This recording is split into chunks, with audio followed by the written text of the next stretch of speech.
Experimentos entre nós. Hoxe o voso químico de confianza, Mateo Silva, este que vos fala, fará un novo experimento como todas as semanas. Hoxe falaremos da densidade da auga soa, da densidade da auga doce e a densidade da auga salgada. Primeiro, direivos o que vamos a empregar para o noso experimento, que como sempre serán cousiñas que todos temos na nosa casa. Necesitaremos auga, azucre, sal, unhas culleriñas para remexer, 3 ovos crus. Xa vedes que son cousas que todos temos na casa.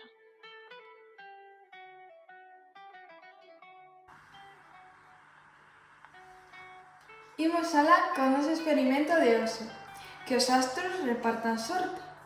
Primeiro de nada falaremos da densidade da auga. Pero que é iso da densidade da auga? Pois é unha propiedade específica de cada substancia, que nos indica a relación que hai entre a masa e o volume que ocupa. A densidade da auga é aproximadamente dun gramo por centímetro cúbico. A densidade da auga salgada é de 1,025 gramos partido centímetro cúbico. E a densidade da auga doce é de 1,08 gramos partido centímetro cúbico. Despois temos a densidade do ovo cru, que é de 1,055 gramos partido centímetro cúbico.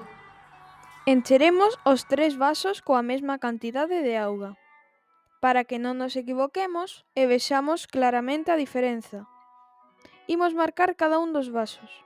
O da miña esquerda será un vaso con auga salgada e botarémoslle 7 culleradas de sal.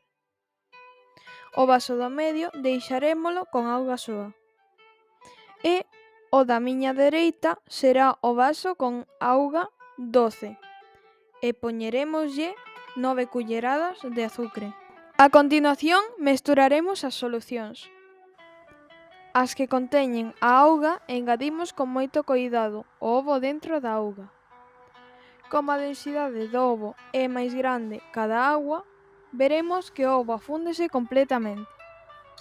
No segundo vaso, onde puxemos 7 culleradas de sal, vemos que o ovo queda flotando na parte superior, porque a mestura de auga máis sal ten unha maior densidade e exerce unha forza sobre o ovo, empuxándoo cara arriba. No derradeiro vaso, onde puxemos 9 culleradas de azucre, o ovo queda flotando no medio, porque esta derradeira mestura a densidade é media. Que ocorreu? A explicación deste experimento é moi simple. A densidade. Os obxetos se afunde cando a súa densidade é maior á densidade do líquido. Nun principio, un ovo ten máis densidade que a auga, polo que ao introducilo na auga termina fundíndose no fondo do vaso. Ao agregar outras moléculas, como azucre ou sal, aumentamos a densidade da auga, provocando que o ovo flote. En concreto, a auga salgada é máis densa que a auga doce, o que fai que o ovo flote máis, chegando ata cima da auga. En realidade, isto explica por que podemos flotar con máis facilidade no mar que nos ríos ou piscinas. Deica logo! Vémonos no próximo experimento!